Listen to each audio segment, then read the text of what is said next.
ka-friendship, today's video ay magluluto tayo ng vegan curry. Okay, so sit back and relax and please enjoy watching this video until the end. Here are the ingredients. Meron tayo ditong tokwa, 2 pieces carrots, 2 pieces patatas, 6 cloves garlic, 1 piece onion, 1 piece tomato, 2 pieces bell pepper, meron tayong isang kutsarang onion spring, 2 pieces calamansi, meron tayo ditong curry powder, cooking oil, meron tayo ditong fresh coconut milk, and of course, we're using salt and pepper.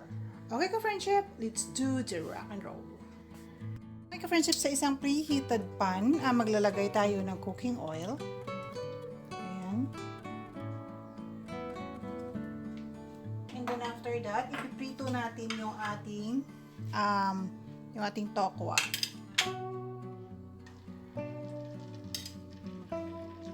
So ayan, hintayin natin siyang mag-brown yung both sides ng ating tokwa ka-friendship.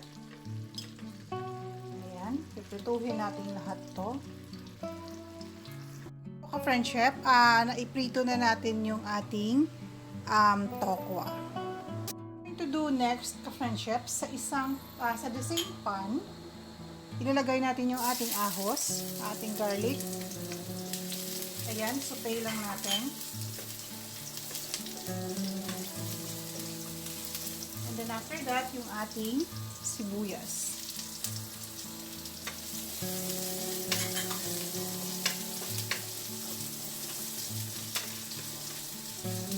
And then, pwede na tayong maglagay ng ating kamatis. Ayan.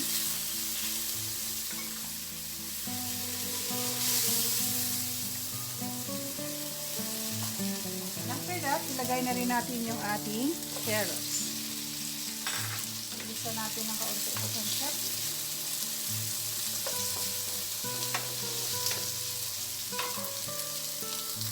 Then, pwede na rin natin idagdag yung ating patatas. Ayan. So, pupituhin lang natin sila ng at least 2 minutes po, friendship, para maging malasa yung ating vegetables. Ayan.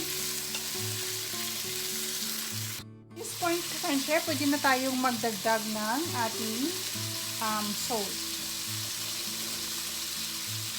Kunti lang muna ka, friendship.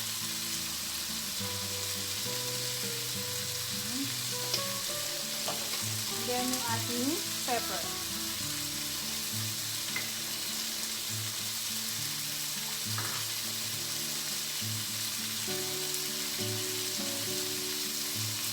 So, ayan ito ka, friendship.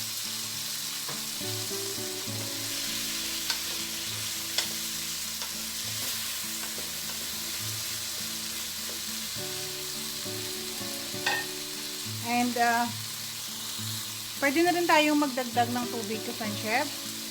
Kunti lang. Just to make sure na maluto yung ating carrots sa patatas. Ayan.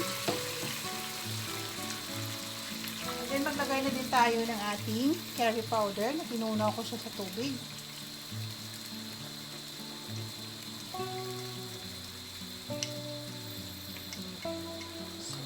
Isisimmer lang natin ka-friendship ng at least 2 to 3 minutes. Balikan natin siya later. Chef, luto na yung ating carrots sa patatas. What we're going to do next is idagdag na natin yung ating coconut milk. So, ayan.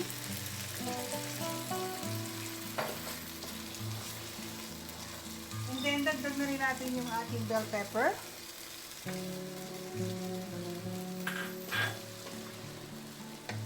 So, isisimmer lang natin siya ka-friendship ng at least 1 to 2 minutes. At this point ka-friendship, pwede na natin idagdag yung ating piniritong tokwa. So, ayan. Kunting kembot na lang at pwede na natin iserve yung ating vegan curry.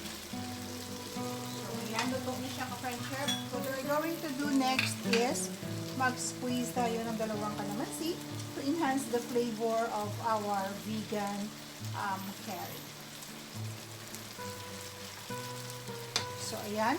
Luto na siya ka-friendship. Ready for serving na yung ating vegan curry. Ito na po yung ating finished product. Ang ating vegan curry. Okay, so ayan na siya. Gagarnish lang natin siya ng spring onion.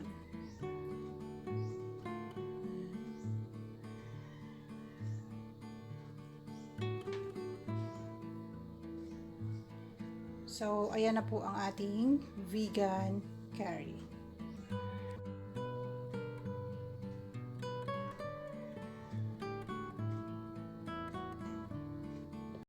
Okay ka friendship, sana nagustuhan ninyo ang ating vegan curry for today. Kindly hit that like and share button, and to those who are new to my channel, please do hit that subscribe button and kindly include the notification bell. And every single comment is highly appreciated. Once again, this is Tuto Mira at their service. Always remember, if the plan doesn't work, change the plan but never the goal. Okay, thank you very much for watching. See you on my next video. God bless us all. Bye-bye!